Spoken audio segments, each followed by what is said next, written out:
Welcome new and old friends, my name is 242, and today 42 got us 2 Creepypasta stories.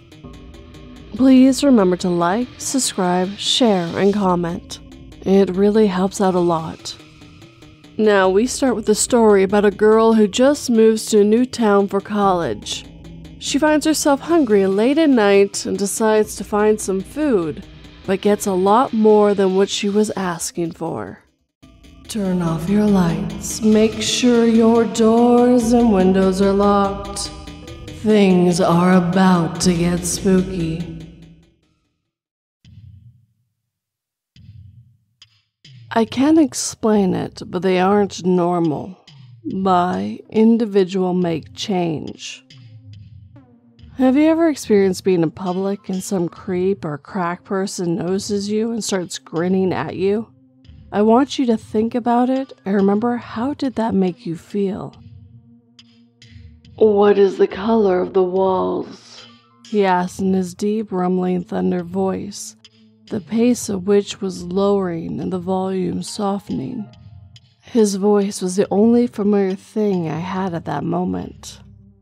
White, the same boring apartment white that all the American apartment complexes have, I replied as I felt my words getting slightly more stretched out and my voice becoming dry. My eyes started to feel heavier, and for a short moment my head dipped as my awareness shut.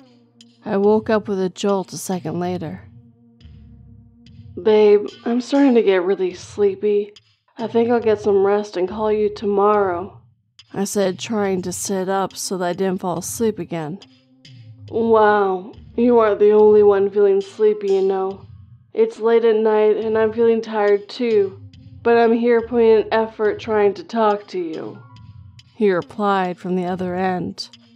I felt my irritation rise as I thought to myself, I should have known this is how it would be regardless of the distance between us. This man knew I had just traveled for 16 hours. Listen, I don't have the energy for this right now. This is unreasonable and I really need to sleep, I said. Fine, I'm the dumbass, of course, trying to stay awake for you and talk to you. There was always a moment of silence after his words, and then I cut the call. We had promised each other we would try to be better. A promise we made after every argument we had. I stared at the small room I was in. It looked empty in the spaces that should be full, and cluttered in the areas that should be empty. The floor was full of brown cardboard boxes and luggage, one of which was open. I had taken out the bed covers from it. The bed was the only thing set up in the empty room. The shelves and the single table, as well as the small closet, remained open and empty. I just wanted to sink into the bed and lose myself in the arms of deep slumber for the next few hours. Then I had a sudden pang hit me in my stomach. A few seconds later, and there was another stomach call. Ugh, hunger pangs, I realized. I ignored it and curled on bed, hoping to sleep off and eat something the next day. 5 minutes passed, then 15, then 20, with me lying in the same position, but sleep was nowhere close.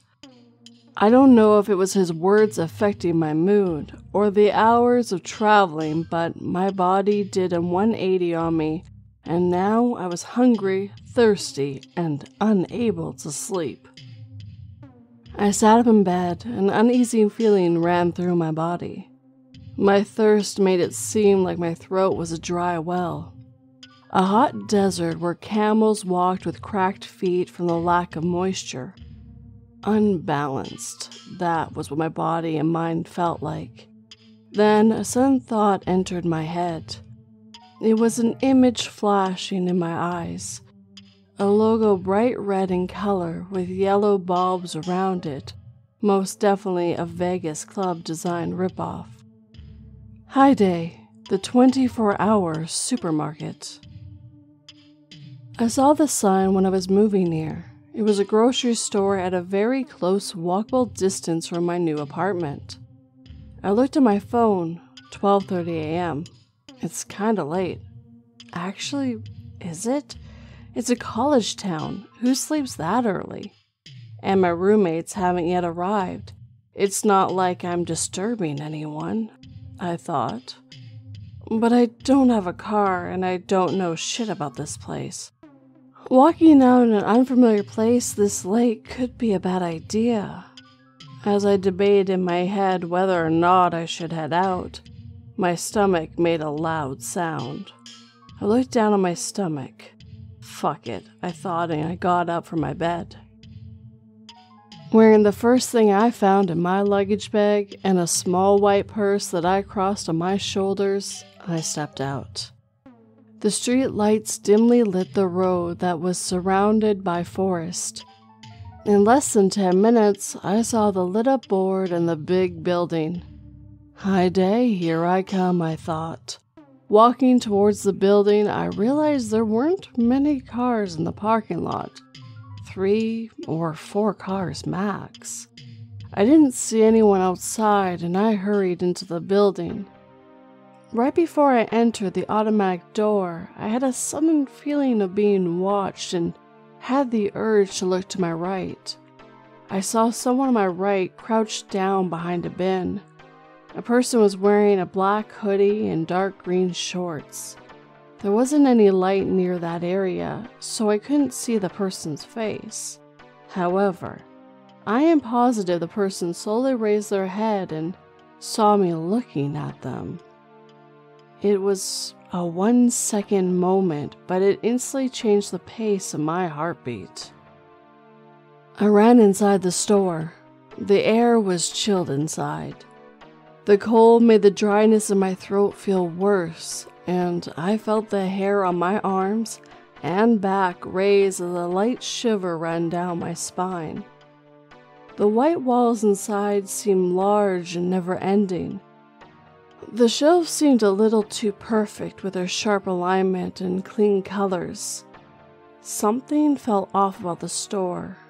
Majorly off, I remember thinking to myself, this was a bad idea. I should have stayed home. I looked around and there seemed to be a good amount of people in the store. When I looked at the different lanes and shelves, they seemed long and made me feel dizzy. The shelves seemed a little too tall, the carts too big, and I felt like a small-sized doll in a playhouse too big for its size. Was everything this big when I entered? If it had been, I hadn't realized it before. I could feel my stomach dip and I started to feel lightheaded. Let me just take what I want quickly since I'm here, check out, and get back out ASAP. I looked up at the signs indicating which items were in which aisles. The signs too seemed large, giving me billboard vibes. It was like the whole different city/world inside the supermarket, a world where I didn't belong. I couldn't get this man outside the store out of my head. In the time it took me to get my cart closer to where the aisles began, I decided I would Uber my way back home. There was no way I was walking back home. I rushed to find the food or drink section, and every step was giving me a headache. An old lady passed by me with her shopping cart. Slightly bent and wearing a pastel blue blouse with a long white skirt. She had cotton fluff white hair which felt like it was dumped on her head as an afterthought. Her zoned out face seemed lost in a distance when she suddenly looked at me as our carts came too close. The wrinkling skin on her hanging cheeks stretched out as she smiled, the most exaggerated, psychotic smile I've ever seen. My heart and stomach dipped, and I felt like a child left alone with an unknown, scary adult who are terrifying but seemed completely normal from the outside. I froze for a couple of seconds as I stared at that woman. I could think of nothing, and I felt pure, chilling fear. When I remember her face, It still makes me want to piss my pants. I collected myself, trying my best not to scream, and moved my cart aside and rushed further. Rushing inside in a random direction, I quickly passed another shopper. A man who must have been in his late 30s, wearing a yellow t-shirt and black shorts, with the same expressionless look. That is until our carts came closer and his eyes met mine in an unnaturally quick movement of the neck. The corner of his lips turned upwards and his lips extended into a big, terrifying smile.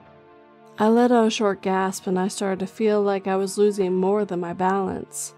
But I still managed to somehow move my cart along and started moving faster than is okay in a supermarket. As I rushed and started to pass the other shoppers, I realized everyone had a weird expression on their faces.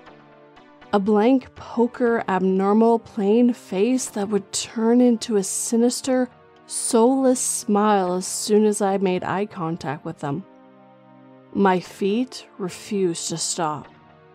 I abandoned my cart and I started to run like a lunatic trying to find a place that was free of people.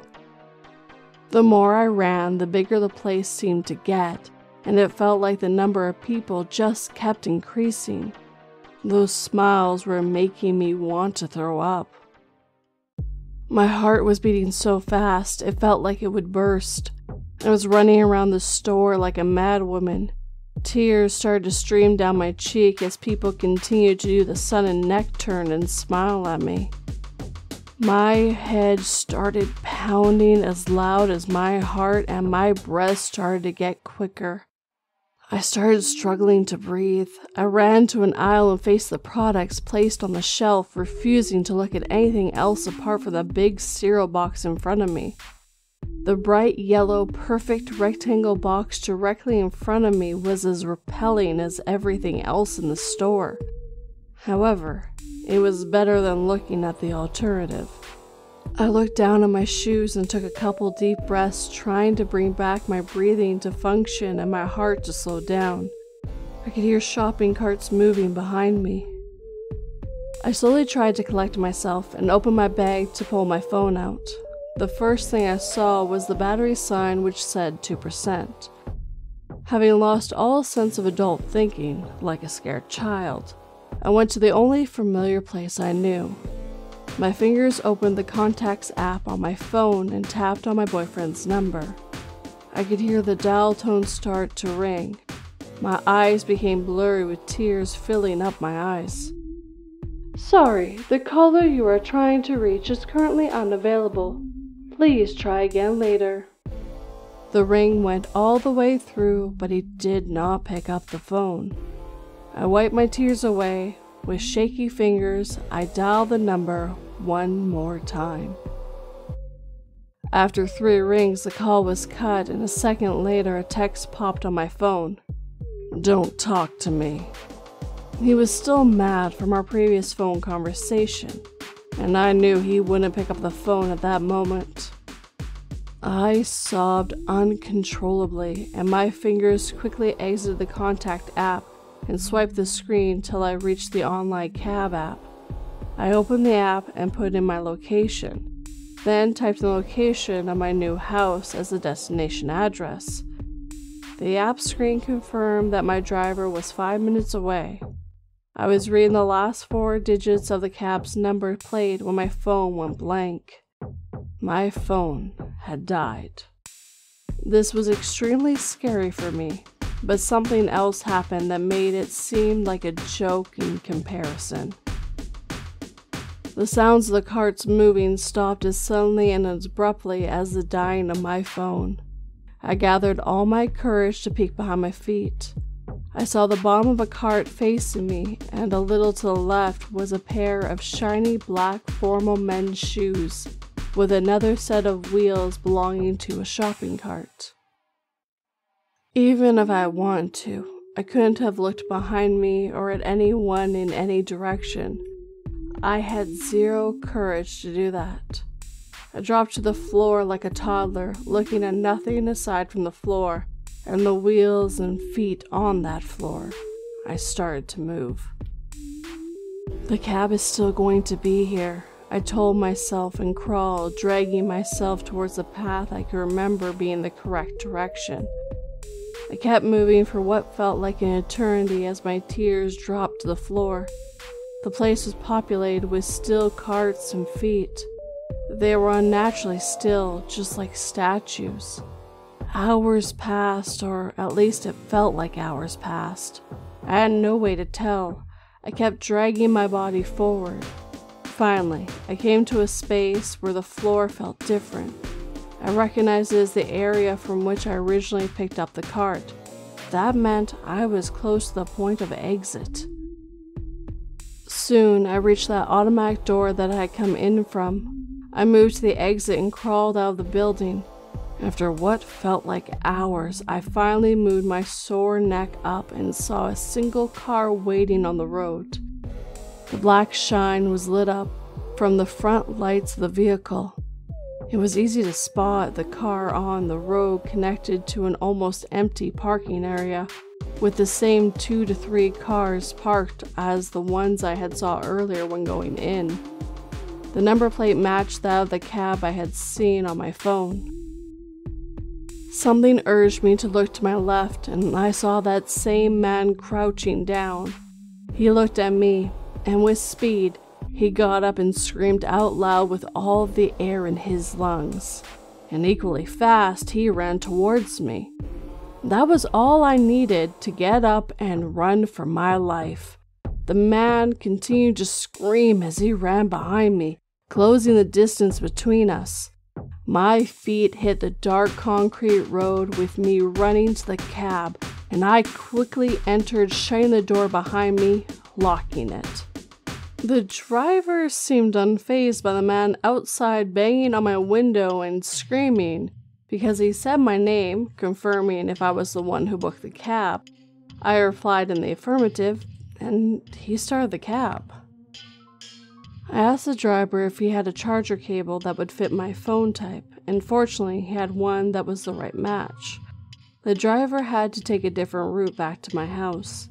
When he told me that, I looked at the GPS navigation screen in front of him without looking at his face, confirming that it was, in fact, a route to my apartment. Apparently, a fallen tree blocked the road I came from. I agreed to be taken home from whichever route he could take me. I have my phone charged a good amount now, and I'm almost home. I have shared all this here in order to process what happened to me. We've just entered the apartment complex where my apartment is, and the driver is heading towards my building. The ride back home was mostly silent, and the dark, stagnant forest ambience just added to the petrifying experience that has hopefully ended. I just want to get home and lock myself inside. The only thing is, I'm scared. I'm scared that when I get down, I might have to look at the face of the cab driver.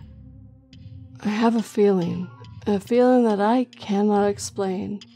A feeling that tells me that if I look at the driver, he will have a massive, anomalous smile on his face.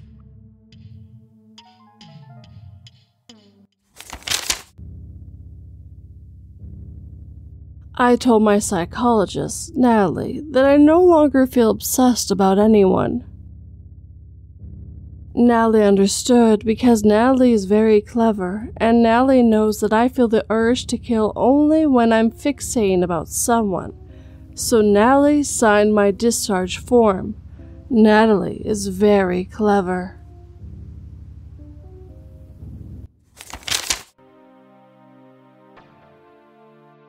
Something's Wrong with My Baby by Independent Byte 3885. Entry number 1. Something is wrong with my baby. I've known it for the 37 years he's been alive that something is wrong with him. I don't know why it's taken so long for me to accept the fact that he isn't and never will be a normal human being. My name is Beatrice, and I'm 59 years old. I live in a small retirement village with my husband, David, who's 63. and is currently suffering from arthritis in his left hand. It's been difficult, but we've learned to live with it. I've been with David since I was 16, and we got married when I was 18. I was a waitress at a very popular Italian restaurant, which is where I first met David. I got pregnant with my son when I was 22. I knew straight away that it wasn't going to be a normal pregnancy, and I was right. At first, it was just a lot of weird food cravings.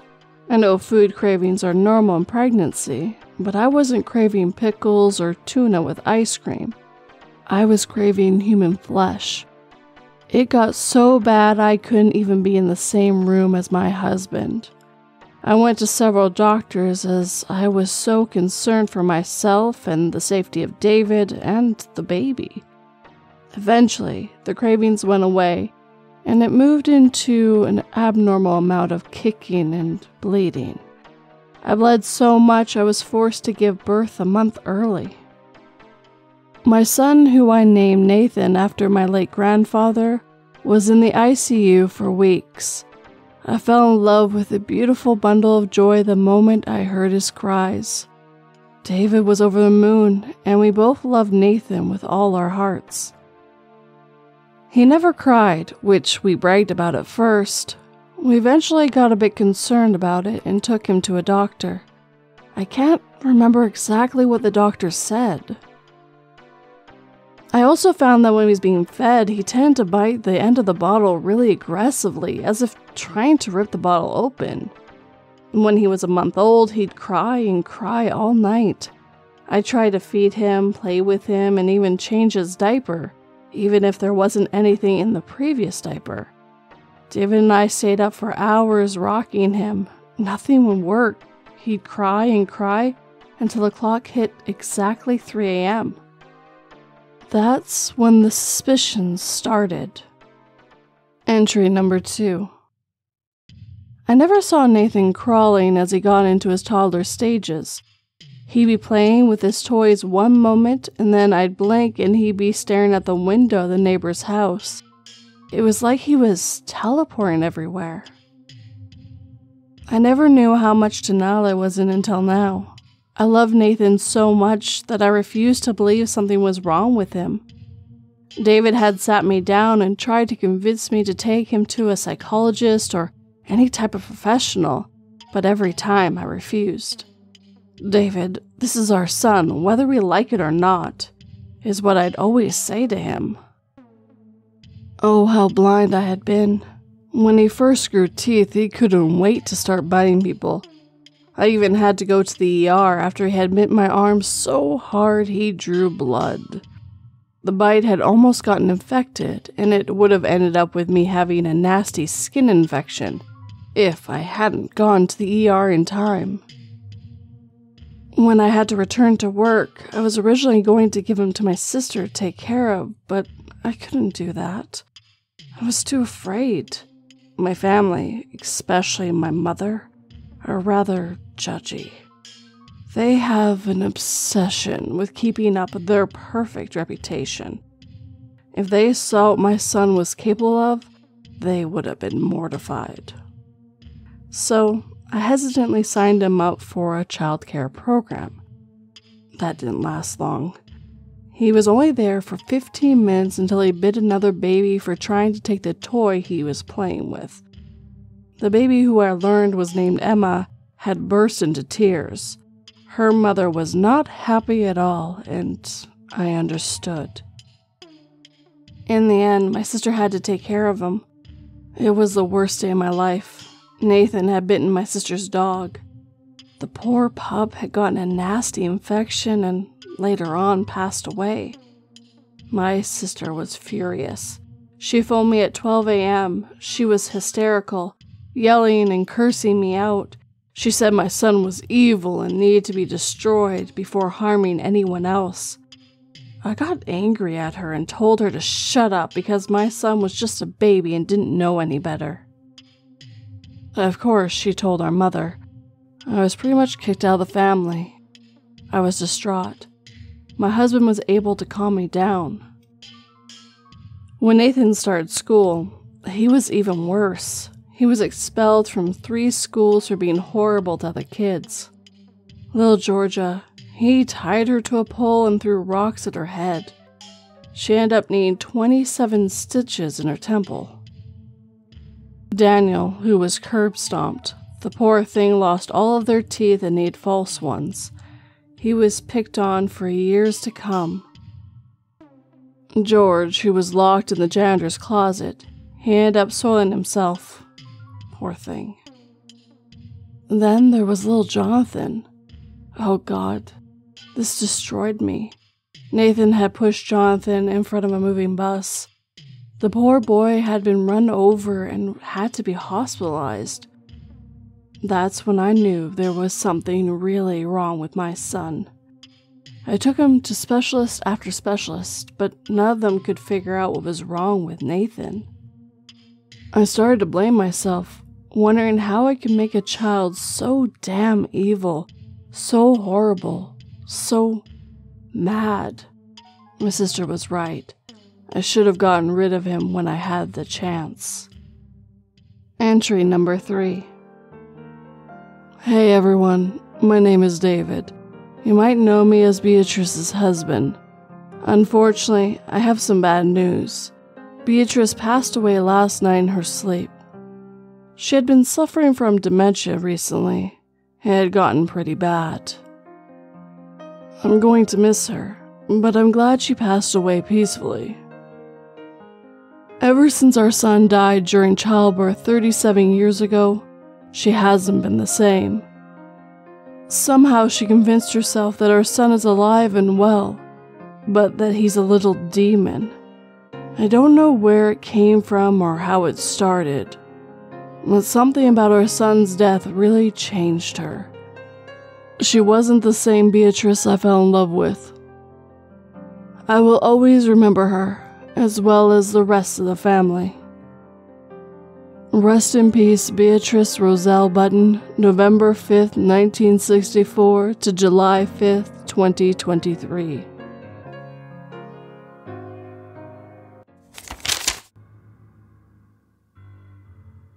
As the doctor began tightening the blood pressure cuff around Sarah's arm, he suddenly paused. He gently touched the scar on her neck from the home invasion 3 years ago and whispered, I knew there was something familiar about you.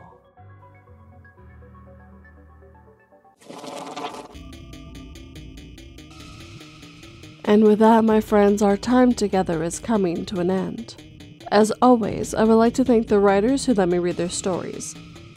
The last story was originally posted as a 3-part short story series, and I brought all 3 parts here together so it was easier to listen to, and I do hope you enjoyed that. As for that last story, I don't know if I'm going to be entering a grocery store and not looking around at people, making sure none of them are just staring off into the void, and if the story isn't seeming to get bigger and odder. At first, it was that SCP of that IKEA store, the never-ending one. IKEA already feels like it's never-ending, and that story really upped it. And then it turned into fears of gas station convenience stores. 1, from true stories I have heard and read, and 2, from the Michael Page story where he just kept getting that weird customer. And now, I can add grocery stores to that list. Soon I won't be willing to leave my bed in fear that I might come across something weird, and it's not like the bed's safe itself either.